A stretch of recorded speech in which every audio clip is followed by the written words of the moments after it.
महाराष्ट्रातील विधानसभा निवडणुकीच्या प्रचारात महिला राजकीय नेत्यांवर करण्यात आलेल्या आक्षेपार्ह वक्तव्यावर मुख्य निवडणूक आयुक्त राजीव कुमार यांनी तीव्र शब्दात नाराजी व्यक्त केली आहे।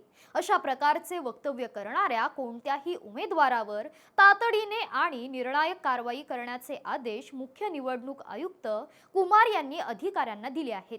एका रिपोर्टनुसार कुमार यांनी निवडणूक अधिकारी आणि कायदा सुव्यवस्थेशी संबंधित अधिकाऱ्यांसोबत बैठक घेतली। या बैठकीत महिलांची प्रतिष्ठा आणि सन्मान कमी करणाऱ्या वक्तव्यावर त्यांनी काळजी व्यक्त केली आहे। निवडणूक आचारसंहितेनुसार राजकीय पक्षांनी आणि उमेदवारांनी अशा प्रकारचे कोणतेही काम अथवा वक्तव्य करू नये ज्यामुळे महिलांचा अपमान होईल किंवा त्यांचा आदर कमी होईल, असे कुमार यांनी सांगितले आहे।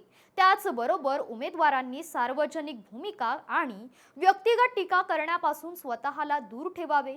अधिकाऱ्यांनी महिलांच्या संदर्भात करण्यात आलेल्या कोणत्याही प्रकारच्या आक्षेपार्ह वक्तव्यावर तातडीने कठोर कारवाई करण्याचे आदेश दिले आहेत।